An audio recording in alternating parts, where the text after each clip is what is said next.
Rashad, what's up, fella? What's up? What's up? Feeling, big dog? I'm good. I'm good.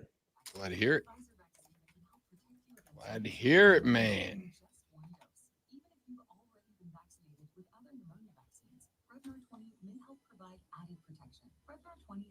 For adults to help prevent infections from 20 strains of the bacteria that cause pneumococcal pneumonia. I sent you something on X, and now I have nothing but WWE. Just nothing else for like 12 different posts. There's our friend Arn Anderson. Friend of the show, Arn Anderson. Loves them grannies.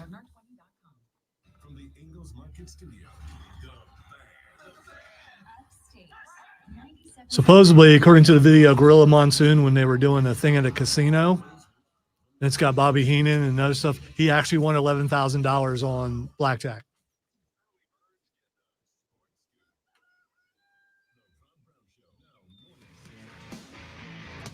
The Rob Brown Show back on your radio. It's the Fan Upstate, and it's Thursday. You know what we do on Thursdays. At this time, we take a trip right on up the road to Charlotte, North Carolina, and we talk to one half of the Panther Nation podcast. My guy, Rashad Beard, joining us here on the show. What's up, big dog? What's going on? Exciting times in Carolina. Good things are happening. What do you want to talk about? I mean, ain't much. Let's get into it, big dog. Javon Clowney comes down. We had talked a little bit the last few weeks about what potential free agents were still out there. And obviously Jadavion's name got brought up a couple of times. And I think there was a little bit of optimism. All right, maybe the guy wants to come home. Maybe he wants to play close to Rock Hill. Maybe he wants to play close to Columbia. But at the same time, my man had 9.5 sacks last year. There was going to be some interest. Would he want to come play for a team that, you know, the over-under win total is 4.5? We'll talk about that in a minute. Turns out he did, man. Yeah, it's exciting. I think this is something that we needed to happen. Obviously with the departure of Brian Burns, left a major gap on the edge. We made some moves. You got DJ Wanham, Clavon Chason, but that was not enough. And I felt like, we had discussions with Javon Clowney. He went to go visit the Jets, was talking with the Ravens. And what I like about the situation, if you read the details regarding what happened and why he chose Carolina, what I like about it is that it was mentioned that, we tried the hardest. Like we really wanted to get him. And we have to try harder. We're underdogs, right? We're a bad team coming off a bad season, and we had to try harder. So we did that. We showed that we wanted him. Obviously, it helps that he is from the Carolinas, and we brought him back home. It's a huge win for Carolina. It's a 2-year deal, right? Because he's used to being, here and there and moving around. He's been around a couple teams, so a little bit of continuity, and allows us to fix the edge long term. Probably get a draft pick and build, and that's what I like about this pick. It's a very, very good pickup. The money is solid. 2-year, $20 million deal, 10 per year. Up to $24 million. So I like it. I like the way it's structured. It's good stuff. I'm excited. All right, let's take a look at this. You just mentioned these guys. You're talking about Wanham. You're talking about Chason. You're talking about Jadavion Clowney. In 2024, for all those guys combined, you are paying $19 million. I would be willing right now. I'm a gambler. I'm a sports gambler. If you gave me the over-under on Brian Burns 8.5, if you asked me of these three guys, and I understand that Wanham and Chason, like Wanham can start, Chason probably a project long-term, like he's a guy you're going to have to develop, and then you add Clowney to the mix. If you asked me, will those three combined have over-under 8.5 sacks this year? I'm going to hammer the over on that list, Rashad Beard, and you get it for about $10 million cheaper than if you'd have given Brian Burns the extension that he wanted. Dan Morgan's looking like roses right now, fella. Yeah, and this is what I've been preaching on my channel. It's what I've been preaching on this show is you got to let it play out. You got a guy that is basically 1/3 the cost of a Brian Burns. I know he's a bit older. It's not the same. It's not necessarily apples to apples, but they're going to be playing edge, right? And he had 9.5 sacks last year on a good defense, good Ravens defense. Jadavon Clowney did, and so I feel like we got a comparable player, right? it was better against the run for a third of the cost. And I believe that, we talk about sacks. I don't think we're done here. And I think there's a key piece to in making sure we get those sack totals high, right? And that's improving the secondary. If we can finish up and clean sweep the Carolina guys and go out and get a Stephon Gilmore, that really, really is going to help the pass rush. Because even if you say that we took a step back from a pass rush perspective and we improve in the back end on the, in the secondary, I believe that you're going to get more time for the pass rush to get there. And that's just it's just going to work out. And so I feel really, really good about the defense. I feel good about where we're going.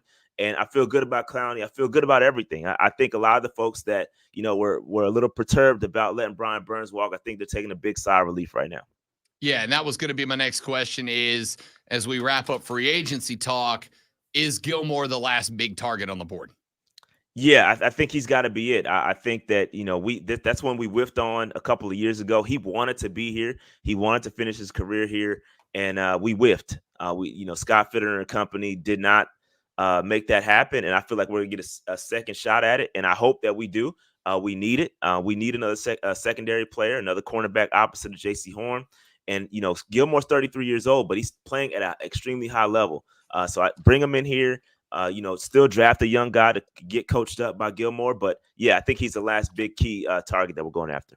All right, so now that Clowney's in, there was a debate going on Twitter yesterday that I saw between a couple of different folks. Some folks wanted to go exclusively offensive to help Bryce Young with those 2 picks in the second round. A couple of guys wanting to go exclusively defensive, like you've already started to build a new look defense in Charlotte. Want to add a pass rusher, want to add a secondary guy. A lot of guys that are going split one, get me a wide receiver and a DB, get me an offensive lineman and a defensive lineman.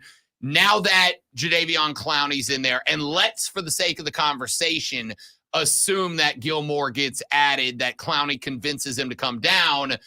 How has this changed your thoughts on those first 2 picks in the second round? Yeah, it's tough because you still need to build depth, right? You still need to get a guy, another edge rusher. There's still a wide receiver. If one of those wide receivers is sitting there, you got to take them. So I think you got to wait and see. I think I'm not really dead set on us getting anything, right? I think we've set up our board so that we can literally go best player available. Like, I know that sounds cliche, but I think we can literally do that. The way this roster has been constructed throughout free agency, I think we're not pressed for anything. One would argue if we don't get Stephon Gilmore, corner's high on the list. But you take that off the table, like you're saying, I really think we can go BPA. And I think that whether it's a wide receiver, that's probably going to be the best player available because this wide receiver class is so good. I feel like that may be it. Offensive lineman, you can talk about, interior offensive lineman. Listen, there's any way we can go. I think there's a multitude of ways. I'm not sold on us going on any particular way. Offense, defense, just give me the best guys and let's build a good roster. That's all I have to say about that. Rashad Beard from the Panther Nation podcast joining us here on the Rob Brown Show in the Fan Upstate. Did you see the conversation? Dave Canellis was on the NFL Network with Tom Pelissero the other day, and they asked him about Bryce Young. And I loved his answer. I thought his answer was brilliant because he didn't just go into coach speak. He actually broke down the things he wants to work with Bryce Young on, and the way that he wants to do it, the protocols, the actual footwork and the techniques he wants to teach him. But then he said something that I genuinely loved and I don't think has been the way it's worked in Carolina, which is we're going to go work with BY. We're going to find out what BY is best at, and then we're going to cater the offense to him. We're going to find what he's best at, and we're going to draw the offense in that direction. I think the last couple of head coaches, Rashad, have been 2 guys who have basically said, we're going to do it my way or you can get the hell out.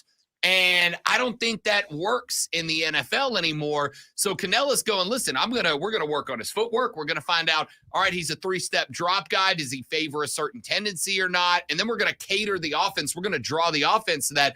Man, I know it's peak off-season talk to go this direction, but Canellis is the first coach that looked in a camera, talked like a coach, laid it out there, didn't give anything away, didn't say, oh, we're working on this particular set of plays, but gave you a little bit more than just, well, we expect our quarterback to work hard and get better. Like, all right, dude, but give me something. I loved it. I don't know if you got a chance to see it.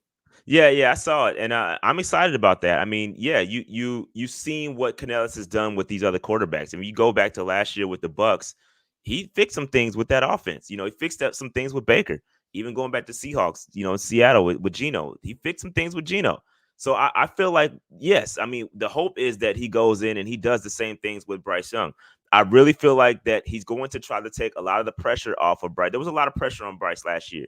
He had to save everything, right? He had to block for himself almost. You know what I mean? So there was a lot of pressure on Bryce Young. I really feel like Canellis is going to take some of that pressure off of him.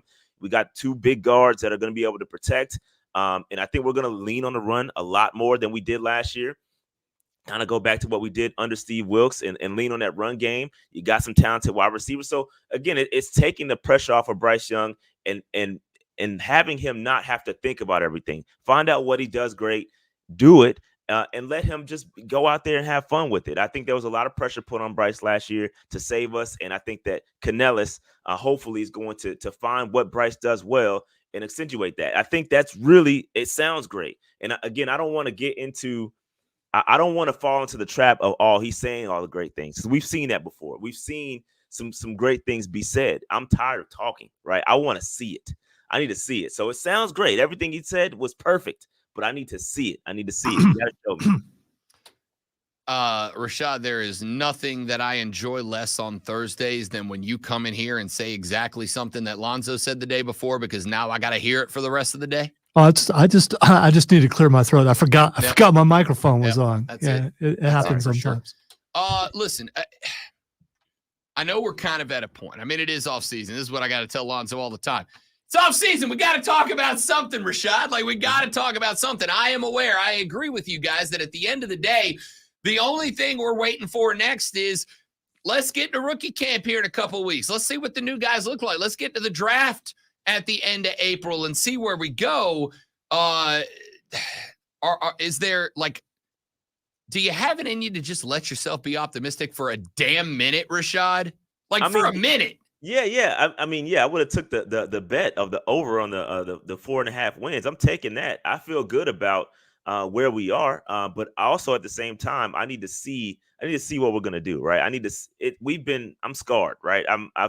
We've been through a lot the past couple of years. You know what I mean? We've been promised some things, it hasn't gone right. So I'm cautiously optimistic. I want to see us do well. I think we've set up the roster is much better. We're in a much better place so far, and obviously we have one of the big things that we haven't done well the past few years is knock the draft out of the park. We've got to see how this draft goes. So there's steps that's being taken. I feel like, free agency, we've done a great job. Added some Robert Hunt, Clowney, Fuller. There's been some really good signings we checked that box. Now let's move into the draft. How are we going to knock this draft out the park? We've got extra picks. That was a concern. We don't have many picks, but now we have 2 picks in the top 10 of the second round. You know what I mean? So that's good. What are we going to do with them? That's something I need to see, because we have not done well with drafts in the past. If you go back and look at our draft history, it's not been very good. So I need to unpack this one step at a time. Okay, we checked that box. Now we're going to check the draft. Now we're going to start to, check the scheme box. We need to make sure that we're putting the players in the best positions to see. So it's one step at a time. You know what I mean? One step at a time, and we need to make sure we check all the boxes. That's all. So I am optimistic. I think we're heading in the right direction, and I think we're doing a good job. All right, 10-second answer. At home, Giants, Cowboys, Cardinals, Chiefs, Chargers, Bengals, plus the NFC South. On the road, Philly, Washington, Chicago, Denver, and the Raiders. One of those may be in Germany. MGM sets the over-under win-loss total at 4.5. Over or under? Over. Easy. We're over. That's easily. It. That's Taking it. that bet. All in. That's it. That's all what I in said on that too. bet. Rashad Beard hosts the Panther Nation podcast. You can follow them on Twitter/X at Panther Nation PC. More importantly, go to the YouTube channel, search Panther Nation podcast. Make sure you get subscribed. Click that bell notification because they go live all the time. What you guys got coming up? Nothing too much. I'm getting ready to go on a vacation next week, so I'll be out. Again. Again, must be nice. It's not Canada again, is it? No, 'Cause definitely that's- not. Okay. Not Okay. Canada. All right. A All right. little bit warmer than Canada, but no, I think Dave is gonna hold it down. Run some draft stuff, so break down some prospects. So yeah, that's what we got coming up. I like it. Rashad Beard of the Panther Nation podcast. Again, make sure you're following them on YouTube. Joins us every Thursday to talk Panther football. My guy, appreciate it, big dog. Talk to you next Thursday. Absolutely. See you guys later, man. Appreciate you. You got it. Rashad Beard of the Panther Nation podcast here on the Rob Brown Show and the Fan Upstate. You know what else is here on the Rob Brown Show and the Fan Upstate? Sports flashes like this one. That's not a sports flash.